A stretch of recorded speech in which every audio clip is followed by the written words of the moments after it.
Hi, I'm Carmen Ramirez, your host of Work Comp Talk podcast, where I break down the workers' comp system in a way that's actually easy to understand. Today, I'm bringing back one of our most listened to episodes.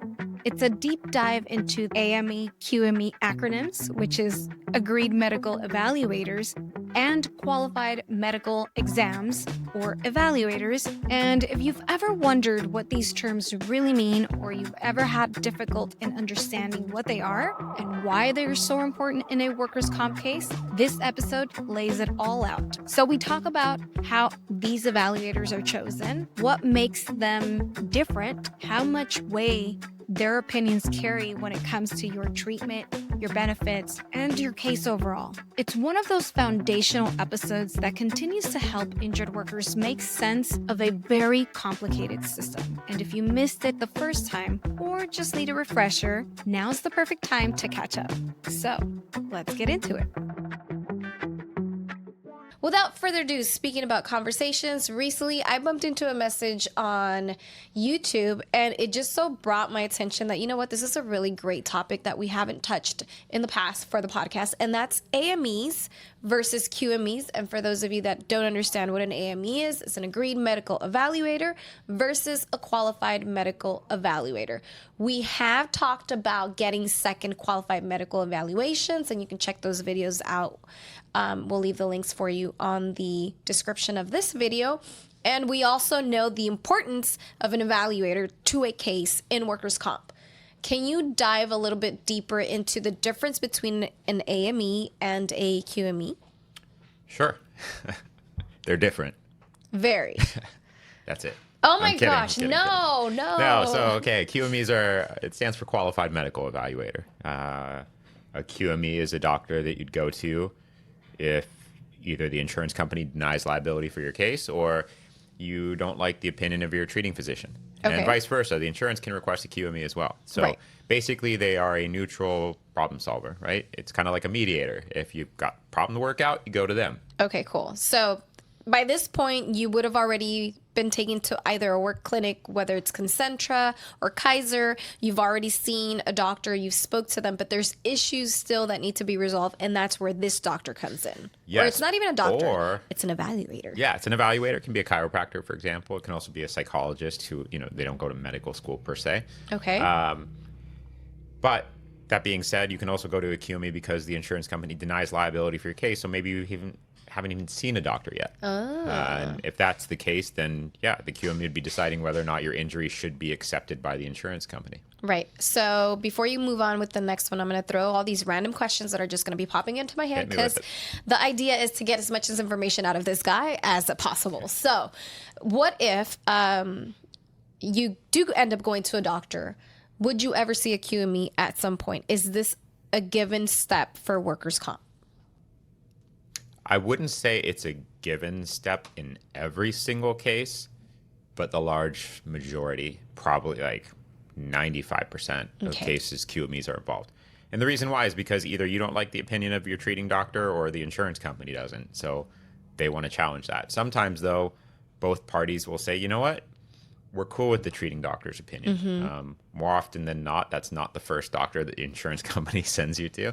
But there are occasions where, for example, we've taken on a client, we've designated a new treating physician, and the treating physician gives us reports and talks about things like permanent disability and future medical needs. And the insurance company looks at the report and says, this is probably a pretty fair report. And right. We don't really need to go to a QME. If you guys are good with this report, we're good with it too.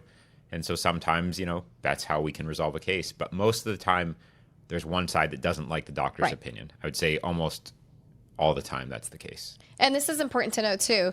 These scenarios we're talking about are someone who's being represented by an attorney. For example, if you had a client and you kind of see that whatever the doctor is putting out there for you, for your client, doesn't make sense, you would request the QME. However, if someone is not being represented by an attorney, how do they even know they have that option?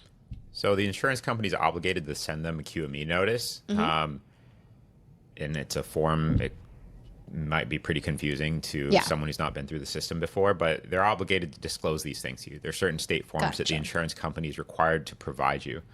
Of course, sometimes they don't, you don't know what you don't know, so maybe you're not realizing that you're entitled to that, and maybe you'll just drop your case or take whatever the treating physician says is the gospel, and that's it, That sucks. If that's the case, for those people that have not realized that how important a qualified medical evaluator is, you could potentially be losing a lot of money and leaving a lot of benefits on the table just because you don't know what you don't know. Yeah, and so the process to go to a QME, it's kind of the same whether or not you're represented. The big difference is when you're unrepresented, you choose your QME versus a striking process. And also Gotcha. at the same time, you kind of have to understand who the QMEs are really. And, there's certainly doctors that play sides, and there's different specialties that are more appropriate given the nature of a specific injury or condition. And so knowing which specialty to choose and which QME to choose from the state issued panel is an art in and of itself. That's good to know. I like that you put it that way, because I think it's an important, aspect of this process, which is knowing who you're choosing as a doctor. Though you have the ability to go through the list of doctors that are providing, and there's only so much you can find on Google on a doctor, technically. Yep. When you do hire an attorney, the positive behind it, and I've seen this myself, it's like a lot of the times you guys already know the doctors. You kind of already know who are the shady ones. Like, we want to stay away from that one. But talk to me a little bit more about the striking process. What did you mean by the striking process? So let's say you choose a specialty for Yes. your QME. So you want to go to orthopedics or physical medicine, rehabilitation, chiropractic, whatever it is, and you request that panel from the state will issue a panel with 3 evaluators on it. Mm-hmm. And when you're represented by an attorney, each side strikes a doctor they don't like. Okay. And so the whole idea is that a panel of 3 evaluators, there should be someone on there that both parties are kind of like, I don't want to strike that one because they're probably okay. Okay. Sometimes all the evaluators on the panel are terrible and you're kind of picking the best of the worst. Gotcha. Other times, all the evaluators on the panel are fantastic. And so you're like, this is great. My client's going to get a good evaluation regardless of who is on this panel and who is not struck. And so each side strikes the doctor, and the doctor that wasn't struck or the evaluator that wasn't struck serves as the QME in the case. What if you guys both struck the same doctor? Well, then the other side gets to strike again, or you get to strike again, depending Gotcha. on who struck first. Okay. So, usually if I would say that happens sometimes, it's crossover in the mail, not all that often, because it's pretty clear. Usually we're not going to strike the same doctor as the other side because there's like a preference, Of course. They'll preference the doctor that is like... Exactly. So Okay. we're not going to strike the doctor that's, the worst case scenario or best case scenario for us, course. just like they wouldn't do that on their side too. So, Makes sense. Yeah. Okay, so this is very important. Is there anything else we need to know as far as like qualified medical evaluations? We know that you can have more than one. Yep. So you have a QME for every specialty that's required to address the nature of your injuries. So if you have a crossover case where, maybe someone had more than one body system involved. So if it's like cardiovascular system as well as orthopedics, your orthopedic surgeon can't evaluate the whole Of entire course. case. So you probably have multiple panels, one for internal medicine as well. If you need to go back to the QME because you weren't permanent and stationary the first time you saw them, you might need to be reevaluated. Or if there's additional body parts that are added later in the case, those would need to be addressed by the same QME. Mm-hmm. Also, sometimes the QME is kind of your gateway to just continuing on with the case. When you have a situation where, let's say you're released from care with no need for future medical care, you can't simply just go and designate a new treating physician to take over. Mm-hmm. What the insurance company do is they'll say, well, we're not authorizing any more care because you were released from care with no need for follow-up. And so going to a QME can sometimes be your only option to actually getting to a new doctor. Yikes. So- I mean, good to know, but that's a scary situation to be in. Yeah, and that's why we always kind of preach and try to practice this ourselves. We prioritize changing the treating physician, if appropriate, as soon as possible before they issue a report that says something like that. Yeah. Because once it's done, and the insurance company will rest on that. Of course. Yeah, so that I think it's important to know that, sometimes you can't just do whatever you want, and the QME can be a major stepping stone in the case to getting to where you need to be, but that can often take times. So a QME essentially in the real world would be, I'm going to put this as a boxing match. You have the 2 opponents, and then you have the ref in the middle. The QME would be the ref in the middle that tells you you can't do that, you can't do that, but essentially plays a neutral role for both sides and then just speaks the truth. It's supposed to be. Yeah. But yeah. Supposed to be. And also too, I'd say, the QME, like you said, they don't work for us. They don't work for the insurance company. They're supposed to be neutral, so that, they're not supposed to have anyone's particular interest at heart. They don't provide treatment. They don't do anything in the case except give their opinion, really. Right. And they're also not going to treat you. So if you have a qualified medical evaluator or a QME appointment coming up, don't expect to get a full, thorough physical exam and they're going to check your injuries and such. Like, what do you expect when you walk into a QME office? All it is an evaluation. Maybe they do some testing, diagnostics, maybe they send you out for an MRI or X-ray or EMG study, or they do some other, blood or drug testing, but it's just an evaluation and that's it. I think the most important part about QMEs that people kind of get surprised to hear is that it takes a while to actually get to them. So you could have a denied case from the insurance company, and just getting to a QME evaluation can take months. Yikes. From the time you get the panel to the time that both parties strike to the time you actually get scheduled with the physician. And then even after the evaluation, they have 30 days to write their initial report. Woof. So, you could have a denied case that takes 4 months just to get the report back. And then even then, you still have to fight to get the case accepted. So, it's a scenario where I think people expect, oh, well, there's a QME, it just happens immediately, they write the report immediately, everything gets fixed and I'm good. Sometimes it can take months and months to actually get anywhere with the QME report, even if it's favorable. I'm so glad you brought those timelines up, because I don't think people even know that even happens. They'll blame it on you guys, the attorneys, like, you're not doing anything. Yeah, and it's frustrating for us too, because it is a slow system and we can only do so much within that system. That sucks. Okay, well, now we know what the QME is, and we're going to be, again, once diving into more of the QME stuff and leaving some links on the description, so make sure you check out those videos. Now introduce us to an AME, which is an agreed medical evaluator. What's all that about? So an agreed medical evaluator typically serves in place of where a QME would. The whole idea is that an agreed medical evaluator is someone who we feel as though is trustworthy and will be fair and unbiased, and the insurance carrier feels the same way. So we're meeting on neutral ground. It's basically looking at it and saying, look, who's an evaluator that knows their stuff, who's going to call it like it is, and write a thorough report, review all the medical records, do a good job with the evaluation, and give both parties what it is they want, which is just an honest to God opinion about the case. Yeah. On the applicant side, our side, we're not looking to fluff up cases. We just want a fair shake for our clients, and I think to some extent AMEs are able to do that. So you're telling me if you go through a workers' comp case and they've treated you like shit and they've treated you like a freaking piece of gum stuck on the sidewalk, you're not going to fluff up the case just a little? No, I mean, I should say the workers' comp system is unfair. It's slow. It's behind the times. It doesn't pay nearly enough. Clients don't get the medical treatment they deserve. We try to get them everything they deserve within the confines of the system. And we can't lie. We can't commit fraud. Yeah. We can only ask the evaluating doctors to do their job. Right. And give the applicant the best shot possible at getting everything addressed that needs to be addressed. And I've also seen it too. There's been cases where the fluff won't even come on your side. The insurance company just so happens to fluff it, and it's a lucky shot. Well, I mean, it's indefensible sometimes. So, like, if I send a client to a QME or an AME, and they've got a finger injury, and the AME comes back and says, you know what, they're 100% disabled, they're never going to work again, and it's like a splinter. Sure, it's great.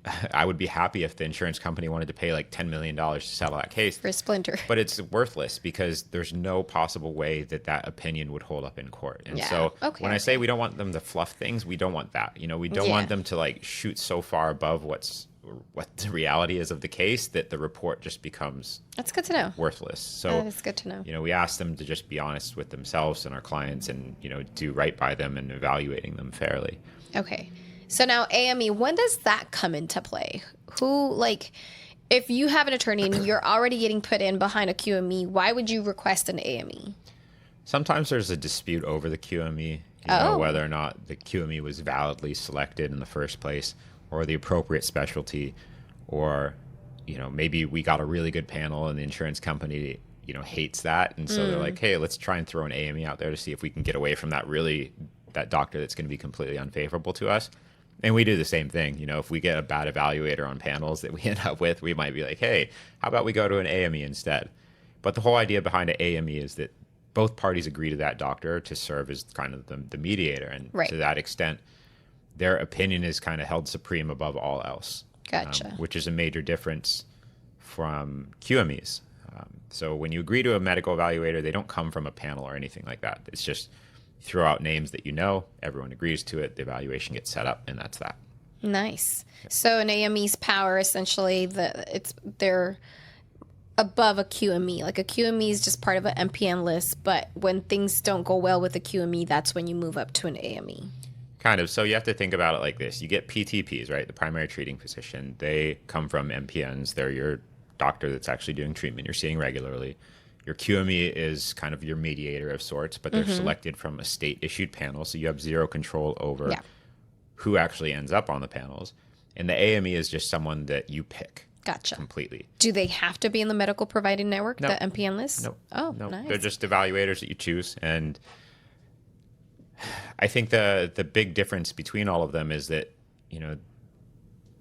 PTPs and QMEs come from medical provider networks and state-issued panels. That's where they both, originate from. And so when you're talking about a QME from a state-issued panel, I didn't have that particular choice. I didn't have freedom to select whoever I want. And same thing for the PTP. They're from the MPN. I'm within the network. I can't go out and choose whatever doctor I want to give their opinion and treat me. So because of that, the court looks at AMEs differently because they're like, hey, this isn't someone you just got stuck with. Like, this is a doctor that you selected personally because you believed that they would write a great report and be fair and do all that stuff. So generally speaking, once you have an AME on the case, the court will not really scrutinize the AME as much as they may a QME or a PTP. So why go to a QME if I can just go to an AME? Well, AME isn't compulsory, so it's up to both the insurance company and the attorney to agree to an AME. And sometimes the insurance company doesn't want to use an AME. Right. Sometimes we don't either. So you can't force it. And can anyone get an AME with or without an attorney? No. So if you're unrepresented, you cannot have an AME. And Okay, so that option's only available if you have legal representation. Why? yeah, just because the insurance company would have a disproportionate advantage. They'd be able to. You have claims professionals who know all the doctors, and so they would probably throw out names that are really biased and unfair to the applicant. And if the applicant, the injured worker, didn't know the doctors and got kind of suckered into agreeing to them as the agreed medical evaluator, it'd ruin their whole case. Yeah, that makes sense. And so you can only really have an AME when there's a lawyer because obviously...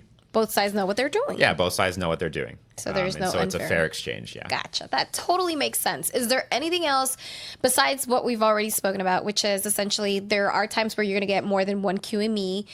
There's times where, QMEs will be your friends. There'll be times where they're not your friends. We understand that the AME component only comes if you're represented. AMEs can be outside of the medical providing network. Anything else we need to know between one or the other?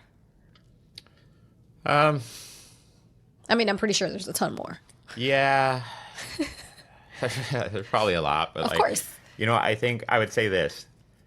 There are some times where maybe a QME is a better option because I feel like there's less pressure on the QME to please everyone. Gotcha. If you're a super injured worker oriented QME, you can do whatever you want. You can write whatever you want in your reports, and you'll probably still get business because you come from a state issued panel versus an agreed medical evaluator. I think there's maybe some pressure to be kind of play to both sides a little bit because you were selected in agreement by both parties, and if you piss off one side, maybe they're not going to use you the next time. Exactly. So I have nothing to base that on. Gotcha. That's just pure conjecture. That's just me thinking, well, hey, look, if I'm a people pleaser and these people want to use me and I'm going to upset one side, maybe they won't use me in the future. So I feel like maybe I'm not going to knock it out of the park for one, but for the other.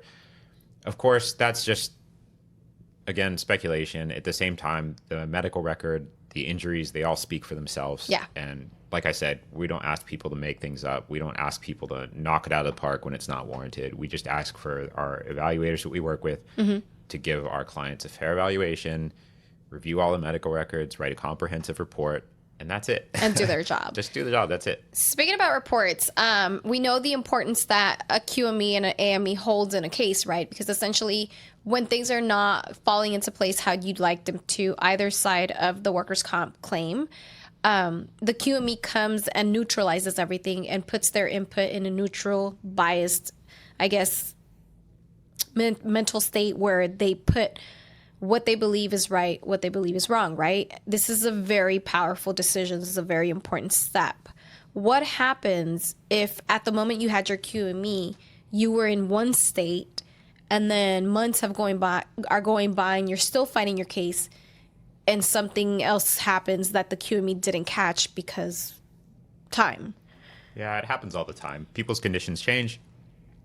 They get subsequent injuries that occur, or complications from medical treatment. We've had clients, for example, who have